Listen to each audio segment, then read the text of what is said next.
مصطفی حیدری متولد 1335 در دماوند. کارآفرین مهمون در این برنامه پایش یکی از کشاورزا و باغدارای موفق ایرانه، به طوری که رکورد ملی تولید سیب زمینی و رکورد جهانی تولید گوجه فرنگی در هر هکتار رو در اختیار داره. مصطفی حیدری 58 سال پیش در دماوند به دنیا اومد. پدرش کارگر صنایع شیر بود و مصطفی جوان از 13 سالگی ناچار شد برای کمک به معیشت خانواده کارگری کنه.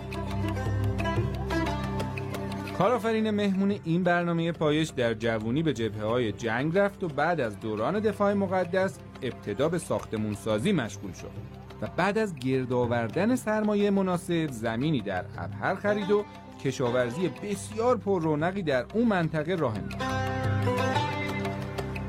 مصطفی حیدری بارها به عنوان کشاورز نمونه انتخاب شده و معتقد جوانای بیکار میتونن با سرمایه کم در بخش کشاورزی درآمد بالایی به دست بیارن.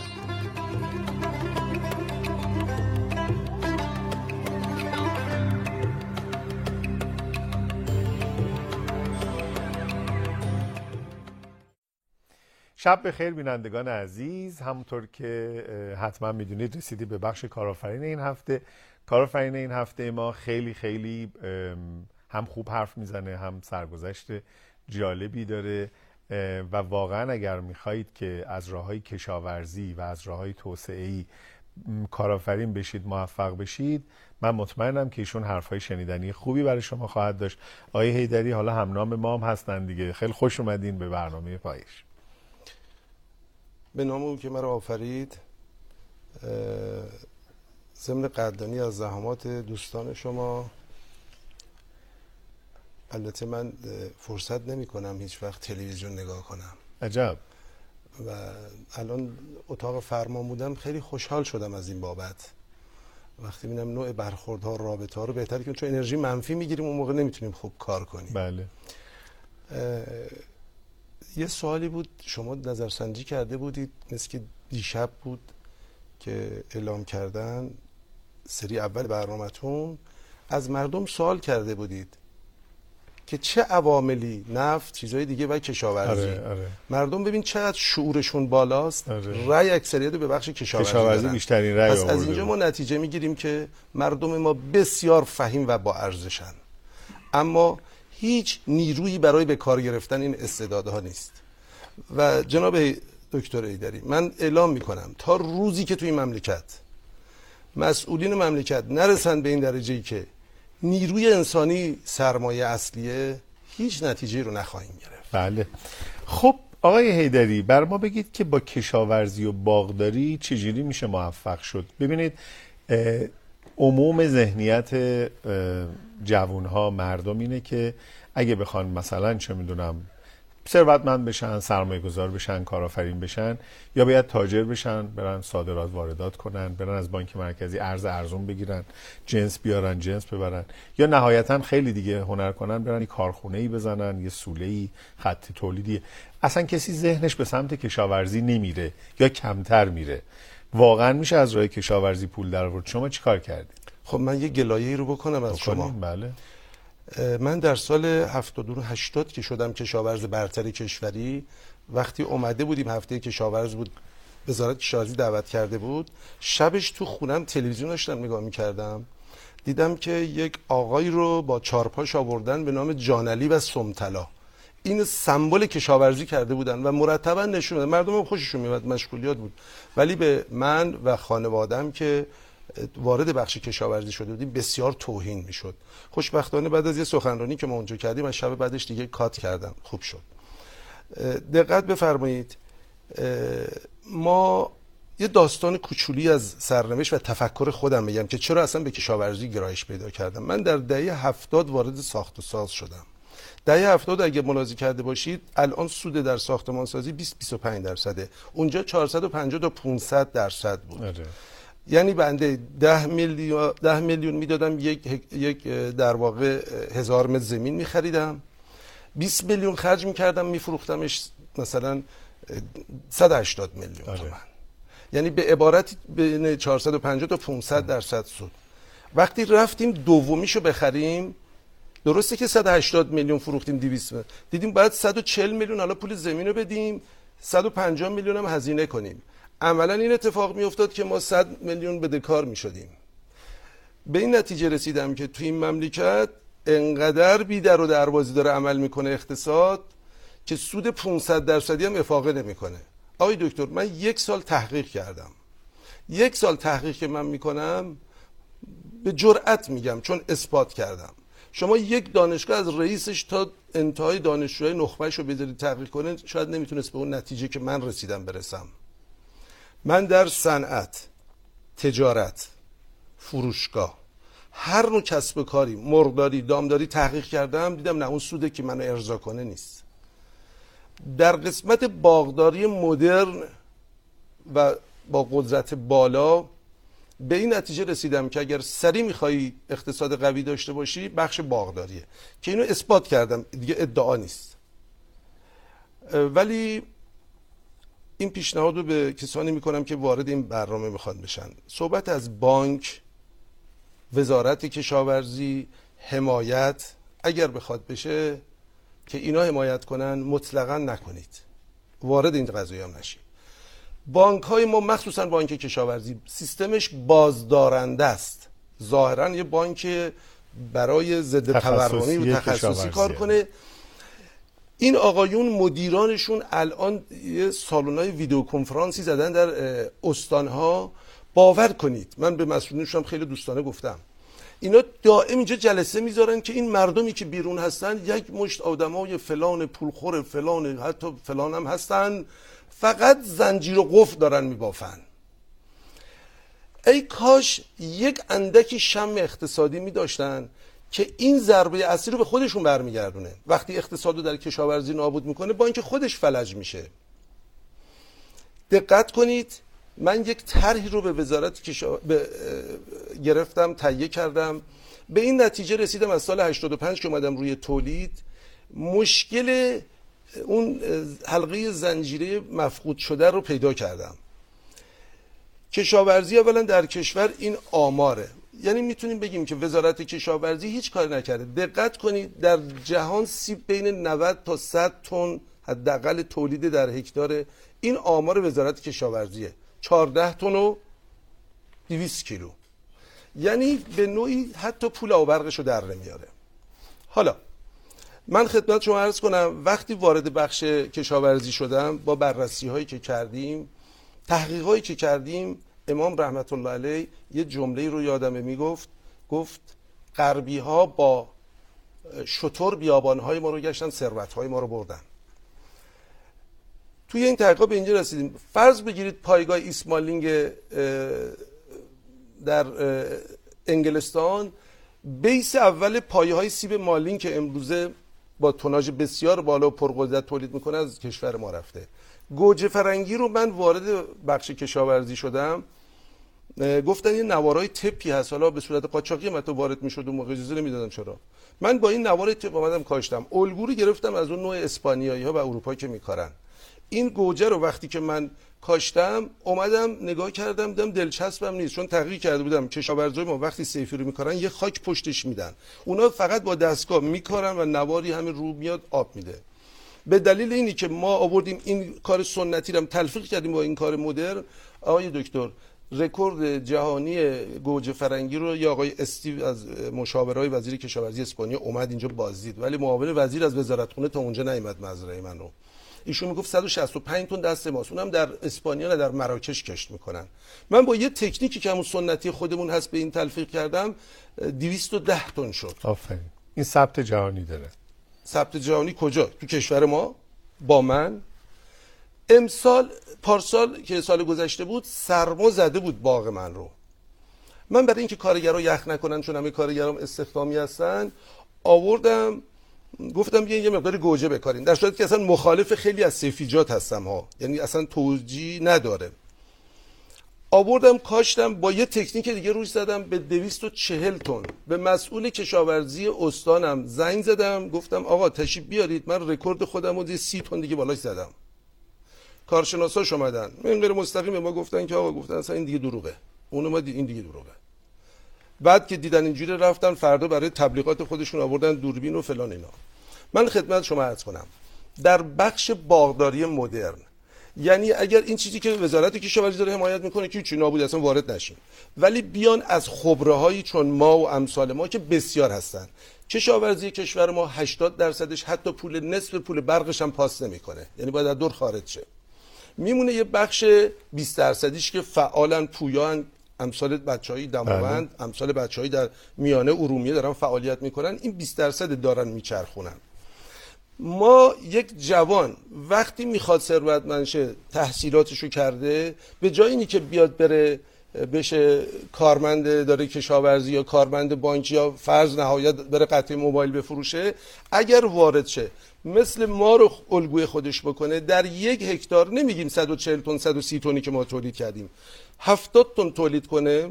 البته اگر دولت بذاره که اجازه بده که بازار هم ما دست بگیریم، ما الان نابود داریم میشیم. 70 تن تولید کنه 100 میلیون تومان پول در بیاره، با 10 میلیون هزینه 100 میلیون پول در بیاره تو یه سال. بله تو یه سال، تو یه دوره کشتی 100 تن. حالا اگر 100 تن 120 تن ما رو بزنه که خب خیلی بهتر. تو چند هکتار؟ تو 1 هکتار. خب آقای حیدری، اینایی که اومدن به قول شما خارجی‌ها که اومدن اینجا یاد گرفتن بردن، ما خودمون چرا اینجا اینا رو عمل نکردیم؟ چرا ما داریم الان از رکوردی که نه شما کردی، بقیه چرا نکردن؟ چرا من دارم عرض می‌کنم 20% از مردم از کشاورزای ما دارن فعالن و خوب دارن تولید یعنی میکنن. واقعا الان بالای 100 تن دارن تولید میکنن در هکتار. 130 140 تن. چند تا برداشت؟ یه برداشته یا گوجه فرنگی همچین دوره؟ نه گوجه نه. یک فصل در تولید سردرختی باغ. چه محصولی؟ سیب. بله. البته من رکوردی رو در مرز 65 تن در هسته‌دارها جا گذاشتم. هسته‌دارها رو رکورد مملکت ما، البته نخبه ها رو میگم. الان اینجا شما دقت کنید، مثلا در هسته‌دارها فرض هلو رو آورده زده چقدر؟ آورده زده 14 تن. ما تا مرز 65 تا 70 تن اینو رسوندیم. آقای حیدری، اغلب کسایی که میان تهران بله. و مثلا دور میدونای مختلف تهران میشینن که صبح یه وانتی بیاد سوارشون کنه ببره، اینا اغلب از روستاها یا جاهایی میان که بالاخره خودشون پدرشون یه قطعه زمینی کشاورزی چیزی دارن. بله. من خیلی وقتا حساب کردم اینا اگه در ماه 30 روزه، بله. هر 30 روز که این اتفاق اصلا نمیافته، صبح یکی بیاد سوارشون کنه ببره که معمولا 1/3 1/4 بیکارن اینا، مثلا روزی 70-80 هزار تومان هم بگیرن، میشه ماهی 1.5 میلیون تومان، 2 میلیون تومان. یه بخشش هم باید اینجا بالاخره شبا قهوه خونه میخوابن یا خونه مشترک میخوابن، بعد خرج کنن. 1 میلیون تومان مثلا تهش میمونه. زمستون اینا رو از توش در بیارین که معمولا کار کمه، مثلا حالا اصلا من میگم اونها هم باشه، میشه 12 میلیون تومان. الان با این چیزی که شما میگین، اگه اینا بخوام برن رو همون زمینای خودشون یا پدرشون وایسن که چند برابر اینو خیلی راحت در میارن، تمام طول سالم که کار نمیکنن که، درسته؟ بله. یا محاسبات من اشتباهه؟ نه درسته. خب پس چرا این کارو نمیکنن؟ نه مردم رو عرض کردم که شما وقتی سوال کردید تشخیصش این بود که کشاورزی راه نجات مملکته. امام رحمت الله علیه میگه که محور استقلال کشور ما کشاورزیه. خب ولی به کی؟ به کدوم آقایون وزیر؟ واقعا این آمار چه معنی رو میده؟ 14 تن یعنی چی؟ آقای وزیر این 14 تن تو منابع کشور رو داری نابود میکنی. آقای حیدری اگر ما 80% از کشاورزیمون رو به تعطیلی بکشیم بسیار صرفه تره. این جوون رو انگیزش و سیستم دولتی از دست داد، از بین برده. دقت کنی زمان بعد از زمان آقای دکتر مصدق من یه آماری داشتم، ما صادرات کشاورزیمو بیشتر از واردات ما بوده، اصلا وزارت کشاورزی فعال نبوده. الان با یه بدنه فروه 80-90 هزار نفری، وزیری که نمیتونه یه تکون به بخش کشاورزی بده خیلی زرنگ باشه، سیستم چارت اداری خودش رو اداره کنه، کارمند اومدن رفتن خودش اداره کنه، اصلا از دور خارجه. باور کنید اگر ما وزارت کشاورزی رو دستشو کوتاه کنیم، اصلا جمعش کنیم، والله تولید رشد میکنه. این در مورد خیلی از وزارتخونه ها هم صدق میکنه. بله وزارت بازرگانی امثال اون. قبل از اینکه میخوایم گزارش از محل کار شما ببینیم، قبل از اون آقای اسفندیاری چند تا از سوالای بیننده ها رو مطرح کنن.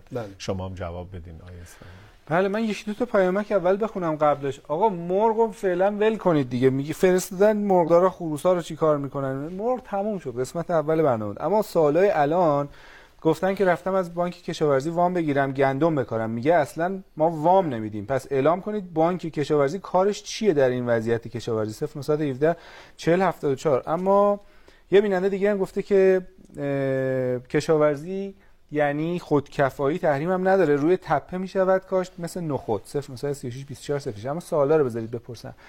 فرستادن که بدون زمین یه فارغ التحصیل کشاورزی بدون سرمایه چطوری میتونه کشاورزی کنه؟ 0917 68 12.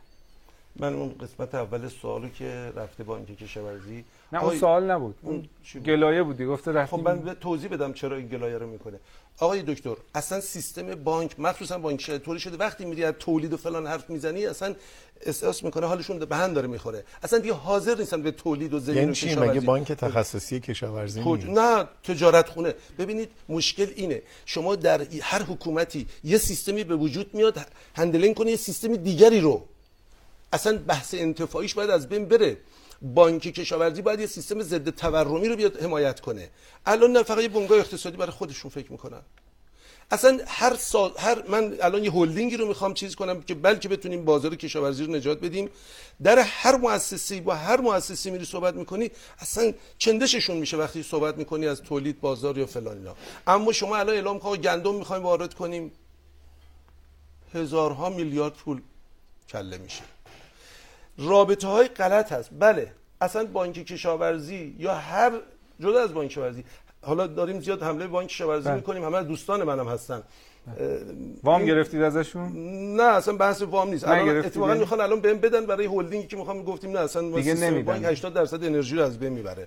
حالا با من دوستان احتمالاً هم بدن حتی، ولی کن به هر حال مشکل مالی بسیار شدید شده. حالا این اون که نون نمیشه برای کسی. اینو بگید که اگه یکی فارغ التحصیل کشاورزی باشه، چون شبیه به این خیلیای دیگه هم فرستادن، الان تو شبکه اجتماعی هم گذاشتن. بله.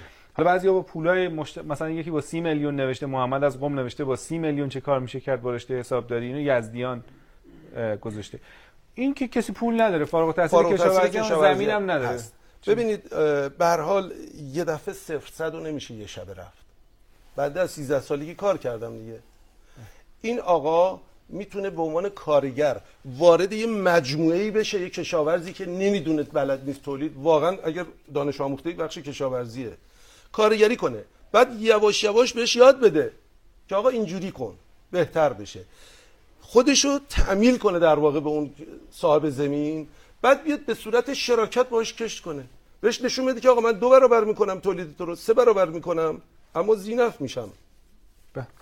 یه 2-3 سال اینجوری ادامه بده، بذاره پول جمع کنه، جمع کنه، بعد بره 1 هکتار زمین 2 هکتار زمین بخره خودش انجام بده. یه سوال دیگه فرستادن، گفتن که اگه پارتی نداشتید شما مجوز چای کشاورزی بهتون میدادن. 0936 2047. اصلا من زمینی که خریدم 4 روز شد. یعنی به پارتی ربط نداره مجوز چاه گرفتن؟ حیف که نمیشه همه چی رو اینجا گفت. بهتون بگم پارتی که چه عرض کنم، بلایی که به سر من آوردن از اون آقایی که کارخونه دار بود خیلی بیشتره. حیف که اینجا نمیشه روش کرد. خب باش، بریم به این سوال بعدی دیگه. بریم. باش. گفتن که من باغدار هستم، باغ هلو دارم، هر سال هزینه زیادی دارم، سود ندارم، از بس دلالان میوه زیاد شده، اختلاف قیمت با بازار 3000 تومانه، چیکار کنیم؟ 0937 73 59. ببینید بذارید نوعی دیگه من جواب بدم. منم به این نتیجه رسیدم. بنده با 5000 تن 4000 خورده تن تولیدم کیلویی 600 تومان برای من نمونده. محصول من در فروشگاه‌های سطح شهر سیب گرانیتی مثلا 12 تومان رفته، من کیلو 4 تومان میدون برای من اومده که 600 تومان تاش نمونده. اینا دیگه چیزی نیست که حکومت یا دولت یا وزارت بازرگانی یا سازمان جهاد کشاورزی بخواد حل کنه، اصلا نمیتونه. دقت کنید، من از سال 85 به این نتیجه رسیدم. آقای دکتر، یک هولدینگ هایی رو در دنیا به وجود اومده، در هر منطقه یه هولدینگی محصولات کشاورزا رو میخره، کارشناس میذاره براشون که کیفیت تولید ببره بالا. الان این الگو رو من ساختم، برندم باید درست کنم. بله، 4 سال پیش اومدم یه تقاضای 4 میلیاردی از بانک کشاورزی کردم، 6 میلیارد هزینه میشد. 1 سال دنبال مجوزایی که الان صحبتشو میکردید دویدم 1 سال. آقای استانداری یه جا یه امضا باید میکرده، 4 ماه تو شهرسازی مونده بود. گفتیم که آقا چرا؟ گفتش که باید آقای استاندار بیان یه صلوات بفرستن اینا رو تبرک کنن که ما امضا کنیم بدیم، اینو تموم کار. بعد از این اومدیم رفتیم تو بانک کشاورزی، 11 ماه یک کارشناس نگه داشت، نشد. خب دیگه کات کردیم. اصلا منصرف شدیم که از اینجا خارج شیم، یه نوع دیگه زندگی رو تغییر بدیم. به ناچار موندیم. الان به این نتیجه رسیدیم.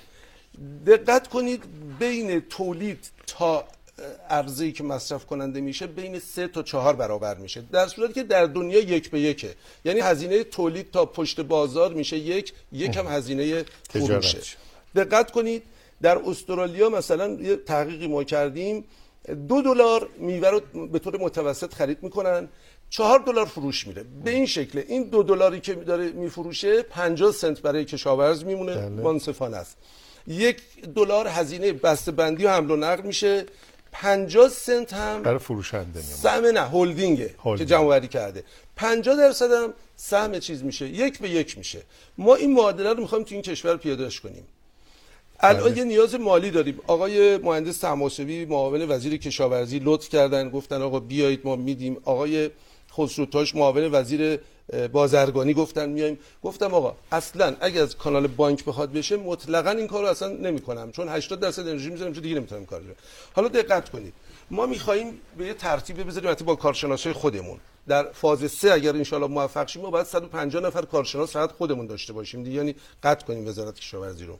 ما می‌خوایم میوه رو از دست کشاورز بخریم 1500 تومان. اگه 1500 بخریم فوق العاده است. یعنی یه مجتمعی مثل من که الان 3 میلیارد در نیاورده میتونه تا 9 میلیارد پول بگیره، بالای درخت تو بده.